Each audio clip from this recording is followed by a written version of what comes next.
فصل في الحث على طلب العلم والعمل والتعليم واطلب علوم الدين وارقى إلى اليقين فالعلم قوت القلب فيه رضاء الرب. بسم الله الرحمن الرحيم والحمد لله رب العالمين والصلاة والسلام على أشرف الأنبياء والمرسلين سيدنا محمد وعلى آله وصحبه وسلم. نوينا التعلم والتعليم والتذكر والتذكير والنفع والانتفاع والإفادة والاستفادة والحث على التمسك بكتاب الله وبسنة رسول الله صلى الله عليه وسلم والدعاء إلى الهدى والدلالة على الخير ابتغاء وجه الله ومرضاته وقربه وثوابه سبحانه مع اللطف والعافية برحمتك يا أرحم الراحمين.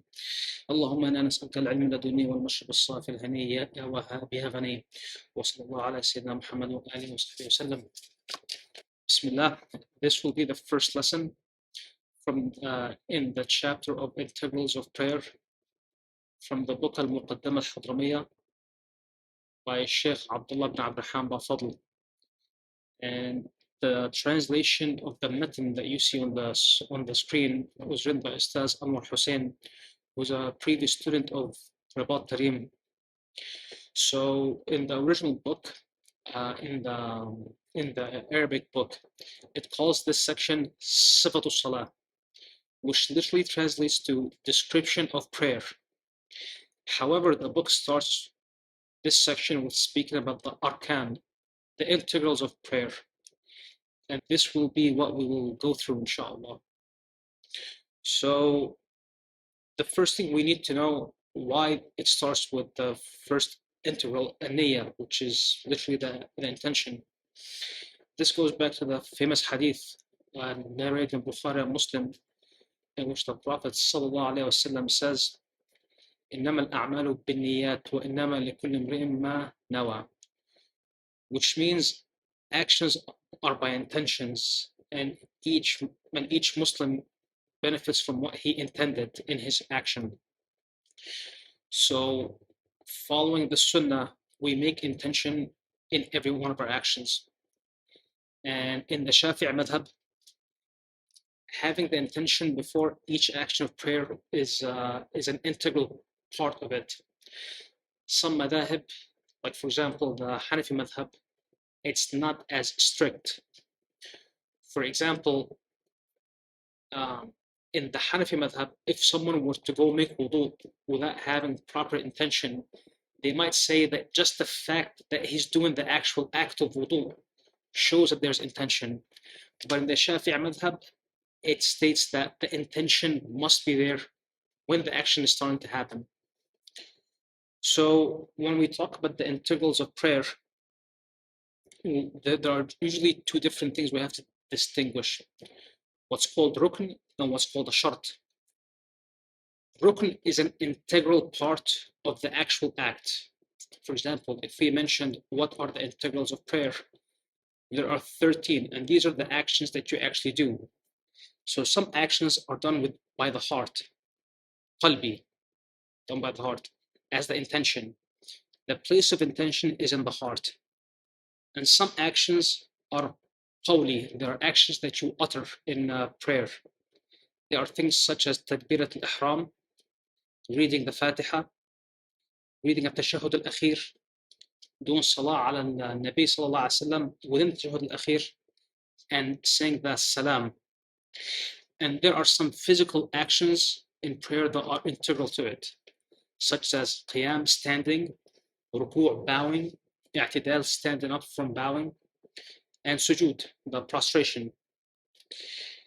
Also, al-julus bayna as-sajdatayn, sitting between the two prostrations, and sitting down, julus fi tashahhud al-akhir, sitting down in the final tashahhud.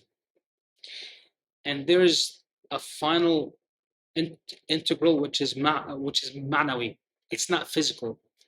It's a condition that a person carries out, which is tartib, having order in these actions. So the fuqaha have said the reason that the intention is needed is that what the intention does is it distinguishes the action from its start. Another thing that a lot of fuqaha and our teachers remind us of is that the purpose of intention is that it distinguishes an action from a habitual act.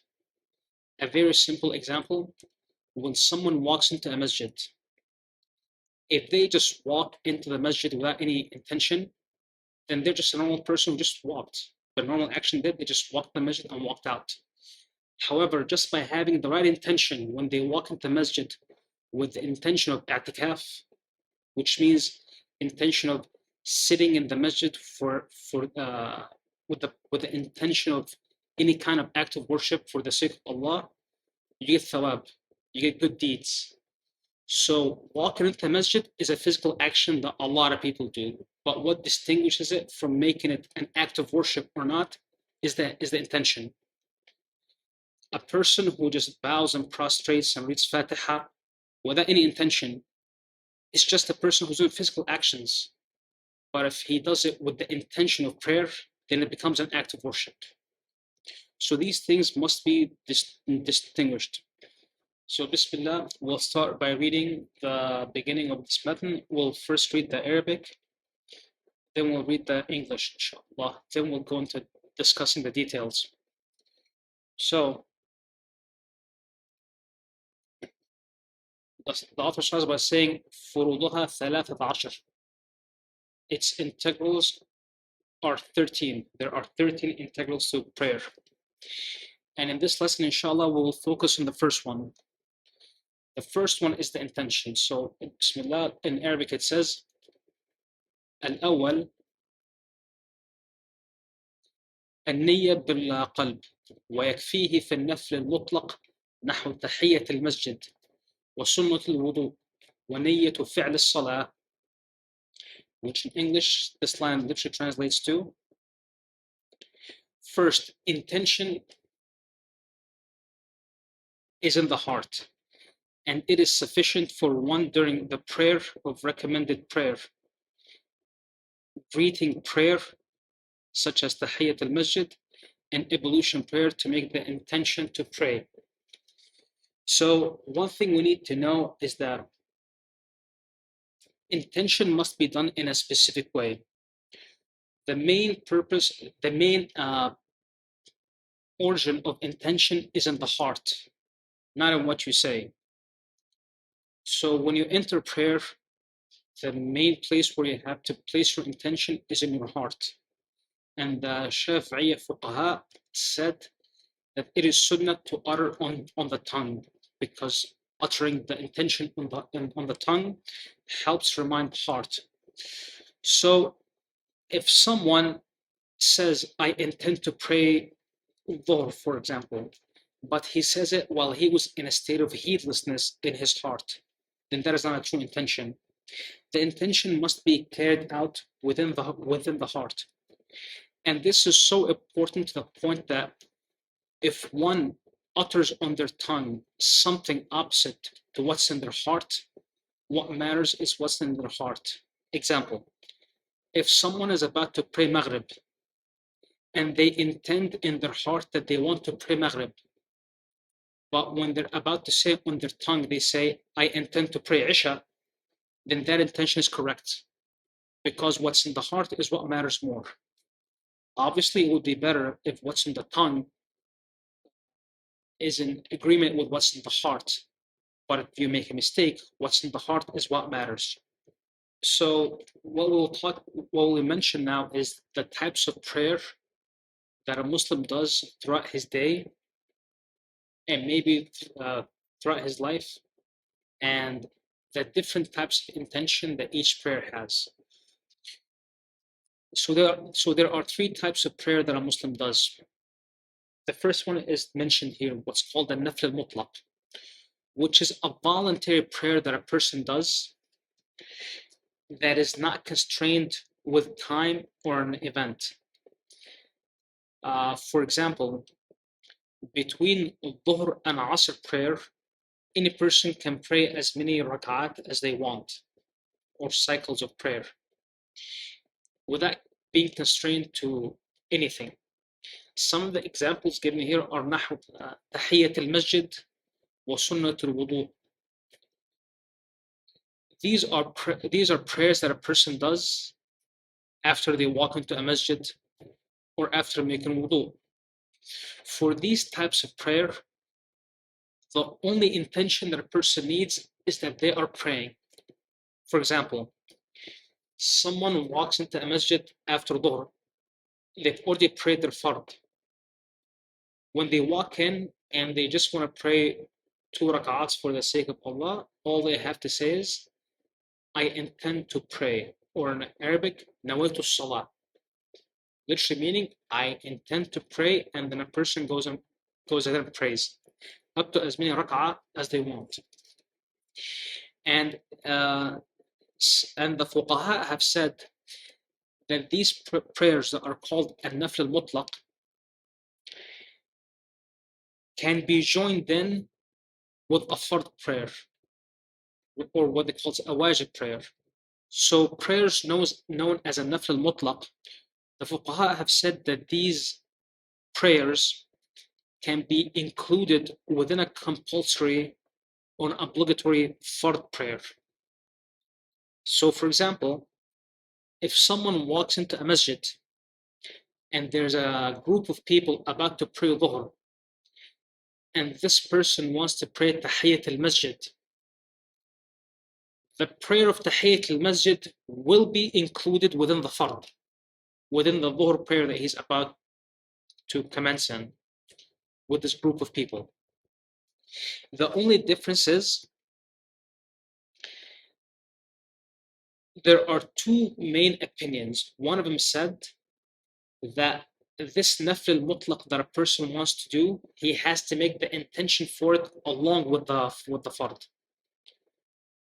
And others said no, just by commencing in this obligatory prayer, the nafl al-mutlaq that he wanted to do will be included in it.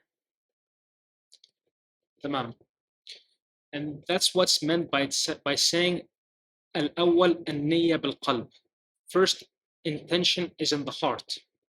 وَيَكْفِي فِي النَّفْلِ الْمُطْلَقِ, and it suffices in voluntary prayer, such as نحو تحية المسجد, such as تحية المسجد, reading of the mosque, وسنة الوضوء, such that the prayer a person does after making ablution for prayer. All that is needed is intention for prayer, and that's it. That's what the translator said when he said to make the intention to pray. The second type of prayer is what's called al-mu'aqqata, or sunnah mu'aqqata, and وَالَّتِي لَهَا سَبَبٌ. So here you can see in the Arabic, the author says, وَفِي الْمُؤَقَّتَةِ وَالَّتِي لَهَا سَبَبٌ نية فعل التعيين كسنة الظهر أو عيد الفطر أو الأضحى. In English, and in prayer with specific period and prayer with a reason, intention to pray, make it clear the name of the prayer, such as recommended dhuhr, Eid al-Fitr, or Adha. So what it's saying here is there's another type of nafl, of sunnah prayer, that's obligatory, in which it's tied only to a specific time or a specific reason. For example, sunnat al-dhuhr. Dhuhr prayer comes when the sun is in the high rise. So once the time of dhuhr enters, sunnah mu'aqqata, once the time of dhuhr enters, there's a specific obligatory prayer that can be done at that time. Or also prayers such as Eid al-Fitr or Al-Adha. Those are done on specific times. These are recommended prayers. There's also types such as what they call kusuf wal khusuf. types of prayers such as lunar eclipse and solar eclipse. For these types of prayers, they need their own separate types of intentions. So for those, you need to have in your intention, you need to mention the action and which type of prayer that you're doing.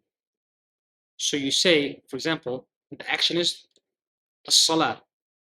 وتعيين, specify which type of salah. So for example, in English, you'd say, I intend to pray Sunnah al-Duha, the voluntary prayer of Duha.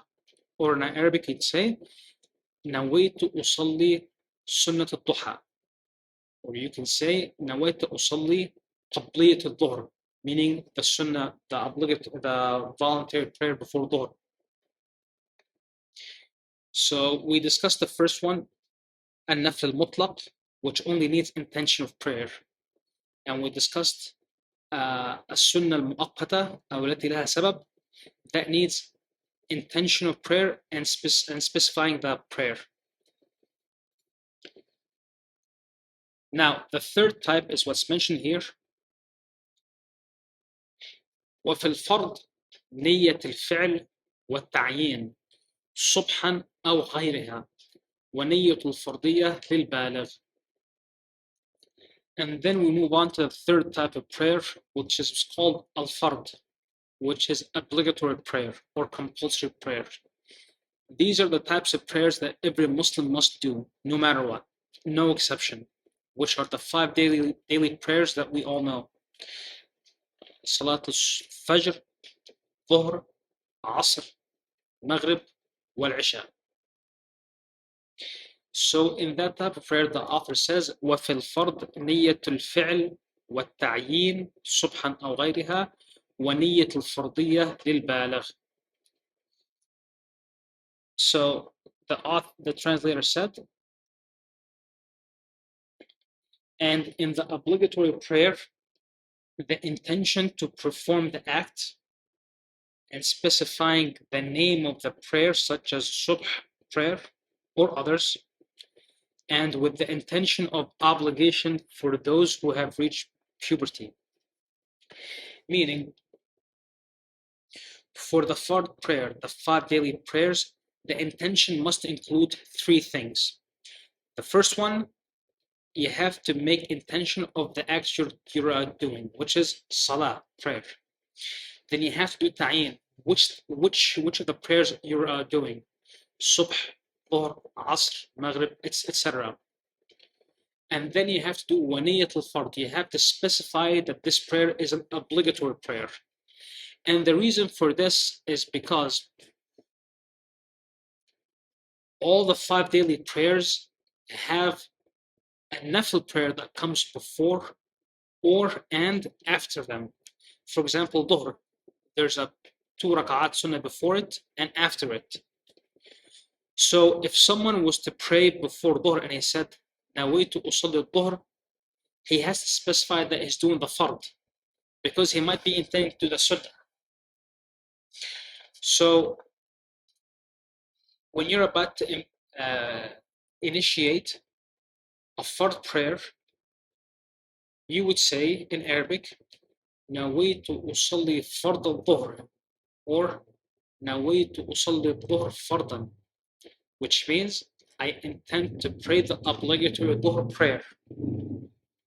That is the third type of intention that a person does. So just to reiterate, the first integral of prayer is the intention, a niyyah. And there are 3 types of prayers that a person does throughout their day. The first one is a nafl mutlaq, which is a voluntary active prayer not constrained to a time or an event. The second one is sunnah, that's nafl, that's mu'aqqat or laha sabab, which is a voluntary active prayer constrained to a specific time or to a specific event. And the third one is the fard, which are the 5 compulsory prayers. And each one of those 3 prayers needs its own intention, and each one of those intentions must be specific. So if it's a nafl mutlaq that you're about to pray, all you have to say is nawaitu salah. That's it. If you're doing nafl muaqqad aw laha sabab, all you have to say is the intention of the act and which one of the acts you're doing. nawaitu salah, nawaitu salat al-duha, or nawaitu usalli qabliyat al-dhuhr, and that suffices. And the third type is the fardh prayer, where you have to specify the action, the type of prayer, and the fact that it's fardh. نويت أصلي فرض الظهر, or نويت أصلي الظهر فرض. The last thing that the author mentioned is ونية الفرضية للبالغ. So the Prophet ﷺ recommended the Muslim ummah to command their kids to start praying when they're 7 years old. At that age, most children have not matured to puberty yet.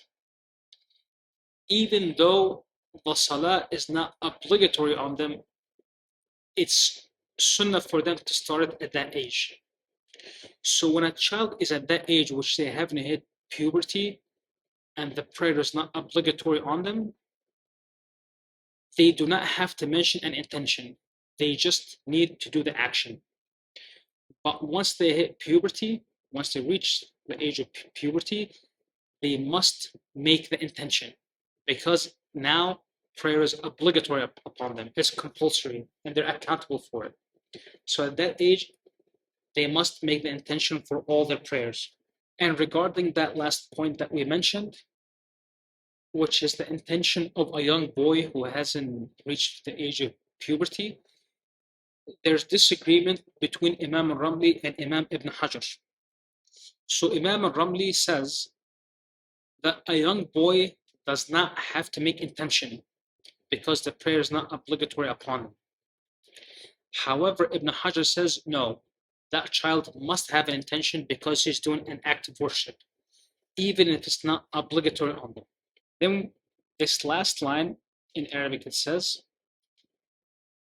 ويستحب ذكر عدد الركعات والإضافة إلى الله تعالى والآداء والقضاء ويجب قرن النية بالتكبيرة. Author said, the translator said, it is recommended to mention the number of the prayer cycle and to lean the intention towards Allah the Most High, such as mentioning for the sake of Allah and saying ada'an wa qada'an. And it is obligatory to combine the intention in the heart together with the opening takbir. Meaning, even though that we mentioned in the beginning that all that a person needs to do when they're intending to make these prayers is, if it's nafl mutlaq, just the intention of the action, nawaitu salah, or if it's voluntary prayer that's constrained to a time or an event, you have to make that intention of the action and the specification, nawaitu salat duha. And if it's fardh, an obligatory prayer, you'd say nawaitu salat al-asr fardan. You have to specify the action, and which type of action, and the fact that it's fardh. So the author mentioned that it is sunnah. It's recommended that when you mention your intention, that you add a few other intentions to it. For example, when you embark on an act of prayer, it is recommended, sunnah, that you mention or you intend the raka'ats that you're about to pray. And you also say, ilallah ta'ala, for the sake of Allah. Wal-ada'u wal-qada, meaning you have to, it's recommended to specify whether this is a prayer that you're making up because you missed, or a prayer that you're praying on its time.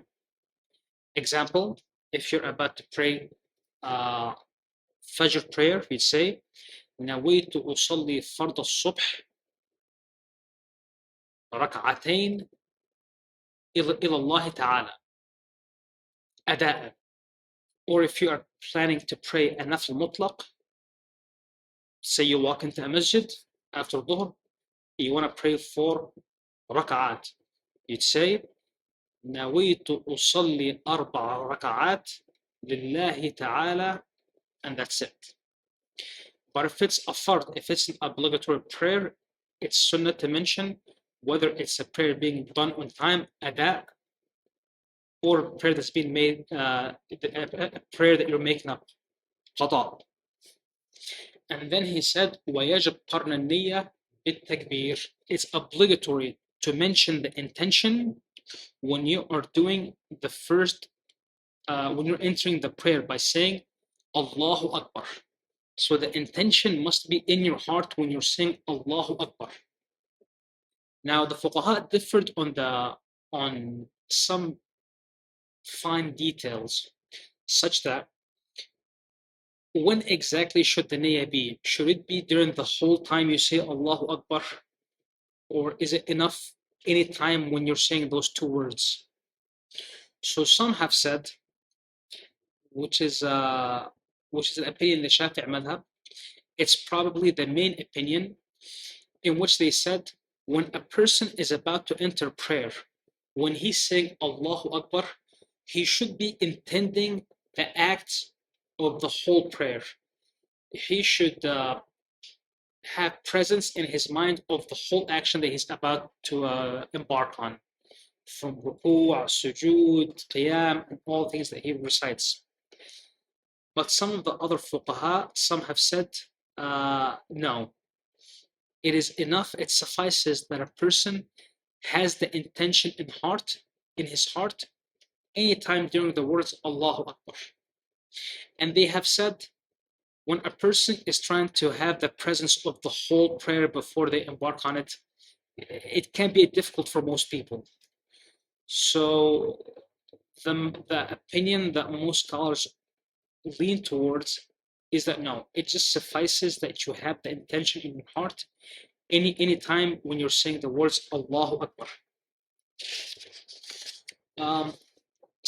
A few details we just want to touch upon. These are some questions that come up often, which the fuqaha have stated in their books, in the commentary to this book, Al-Muqaddimah Al-Hadramiyyah. One of them is that when a person is praying a prayer that's called Sunnah Mu'akkada, these are the types of voluntary prayers in which we know the Prophet ﷺ always maintained and never left. Rarely did he not do them, rare. And if he ever missed them, he did them, he made up those prayers. For example, what they call qabliyah wa ba'diyah. These are voluntary prayers that come before or after the obligatory prayers. For example, Salat al-Dhuhr, the Dhuhr prayer. There are 2 rak'ats that are recommended to do before and after. These are called mu'akkada. These are prayers the Prophet ﷺ never left. So the fuqaha said when someone is about to do the qabliyah or ba'diyah, he doesn't have to specify that. If he just says nawaitu salah, it is automatically assumed that that is the prayer that is meant. Also after he prays dhuhr. And it's also known that there is prayers that are recommended before and after Isha. It's the same case. When someone prays after Isha and it says nawaitu salah, it is assumed that he means that ba'diyah, which are the prayers that are mu'akkada after Isha prayer. However, witr, the prayer of witr, needs to have its own intention.